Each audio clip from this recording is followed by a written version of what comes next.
everybody, and welcome to the AMS podcast.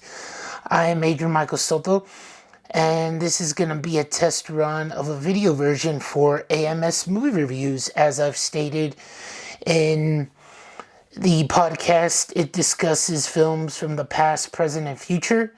And at the time of this video's release, tomorrow, I believe, you'll be able to see Black Panther: Wakanda Forever. I've done AMS movie reviews just simply on Instagram, discussing what was my quick take on a particular movie I just recently saw, and a lot of people who know me end up liking it and just compliment me on liking the movie that they've seen or that I've seen, and they trust in my critique. Some may not agree.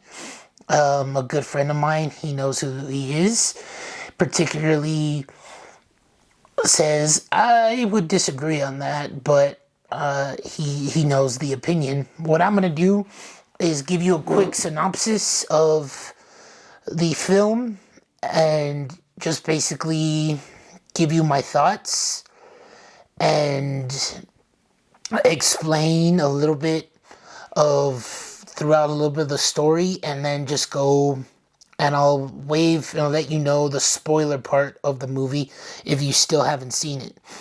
So basically, the film is after the illness of T'Challa, the King of Wakanda, has taken his life. Shuri believes that she could have saved her brother, and it is before he eventually dies, and the country or place of Wakanda is in mourning for their king T'Challa, and Shuri is just heartbroken, as is everyone else. And once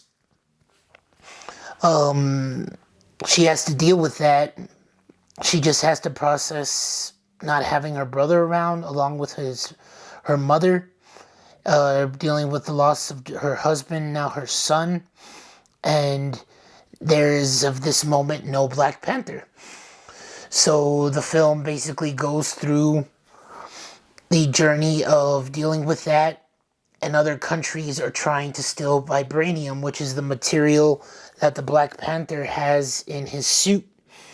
And a lot of countries are willing to take that chance, and as well as we come to realize that there is a new character, Namor the Submariner, who protects vibranium but under the water.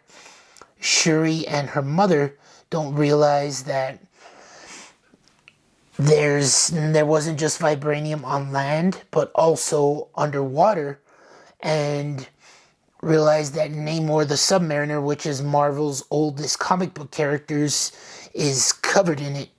So that becomes worrying about a bunch of other foreign countries wanting to take over and steal vibranium, along with this possible new threat of Namor the Submariner.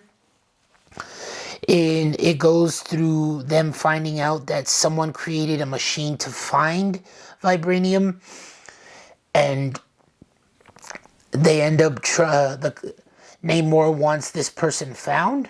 Well, it ends up turning out to being a young African-American woman named Riri Williams, who then becomes Ironheart, and known in the comic books, and everyone is after Riri Williams. So Shuri and Okoye try to help rescue her to safety and prevent Namor from kidnapping her, possibly decimating her. And as the film processes throughout, Shuri is just trying to live a life, and knowing that she still hesitates that she could have been there for her brother. It's just overall was a really good movie.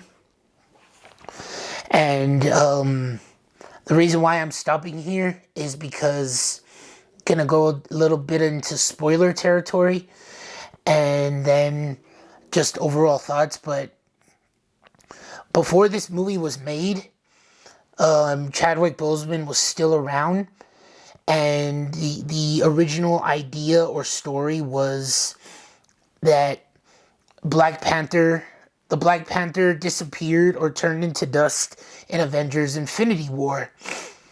And once he came back, it was going to be him basing his time as he lost he lost 5 years, so it was going to be him trying to gain back the lost time he had. And right I'm about to say is a spoiler part. You don't want to hear this. Watch it once you've seen the film. If you've already seen the film, then thank you still for watching. He gets a son, and he's trying to now reclaim or regain the time lost with his family and also his now then son, and just to relive those moments. But unfortunately, Chadwick Boseman did not want to hear about what they had in mind, and because he looks like he didn't know he didn't make it, he was going to actually make it in real life, so they had to completely change the story. And as I proceed going into a little detail into the story, Namor rages an all-out war on Wakanda and ends up fighting with the Wakandans, which we then get the demise of Queen Ramonda, played by Angela Bassett, who, oh my gosh, she got me emotional several times. I cried several times in this movie, and if you know me, I get emotional in movies. I'm not afraid to admit it. Her performance was just pure, just chef's kiss, and that's why, if you haven't seen or maybe heard, she's getting a lot of recognition for awards. And as of this moment, I believe about a few weeks ago, she's nominated for Best Supporting Actress. And this is the first time that the Marvel Studios has gotten a actor in that form of category for an award. They've earned the honor of Best Picture when the first Black Panther came out. And so she was just fantastic. And after her demise, Shuri is now even more distraught, and she decides to take the mantle of the Black Panther. And so she decides to wage war against Namor the Submariner, and they go at it. She ends up realizing that she doesn't want to become a killer. She's this close to killing Namor, and they kind of reference to those who know the Marvel movies. Her brother T'Challa was going to kill Baron von Zemo in Captain America Civil War. He doesn't kill him, he just brings him to justice. So she doesn't want to be that. She wants to be her own person, and she just basically is going to, instead of preventing a war with Namor's people, she lets him go, and they part their separate ways. It appears, it looks like she's still going to be Black Panther in future films. That's possibly not confirmed nor denied. And I don't want to mispronounce his name. Winston Duke M'Baku is placed as the king of Wakanda. That's what it looks like. And once Shuri meets with, I just drew a blank on the names as I'm talking to you. Once gonna read the cast list here. Nakia Lupita Nyong'o, she finally decides to let go and know that her brother's in a better place. The way the movie ends, and an homage to Chadwick Boseman, is just beautiful. And once I cried again, just even thinking about it, the specific part. And Nakia introduces Shuri to T'Challa's son, who will also be named T'Challa, and it looks like T'Challa will return later on down in the Marvel Universe in a future film. And that's the way it ends. Overall, a lot of people were not satisfied or wanted them to recast T'Challa, but the way this was done in a really beautiful way. They don't acknowledge how how T'Challa dies in the film, but they just say he unfortunately passes just to show respect to Chadwick Boseman in real life. And to me, I feel like if they would have ended up casting somebody, then people would have hated that they did that instead of not casting somebody. So they're still going to pass the mantle as they introduced T'Challa's son with the name T'Challa, so T'Challa will still move on. And I really like this movie so much.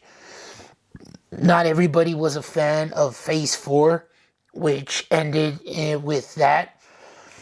And currently Phase 5 is about to start in a few weeks with Ant-Man and the Wasp: Quantumanium.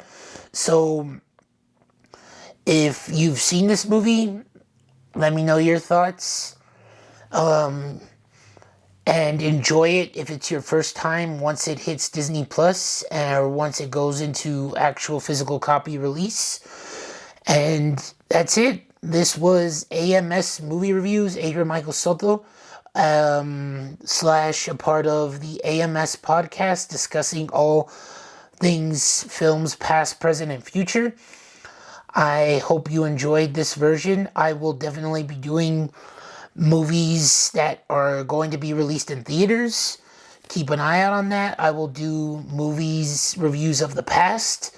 There's a list of movies that I have not seen that are on my radar that I will definitely do a video version of this. I appreciate it very much, and thank you all for watching. Subscribe, like, share to anybody that's never seen this before. I'm practicing on my craft. Until the meantime, that was it. I'll see you when I see you. Goodbye for now.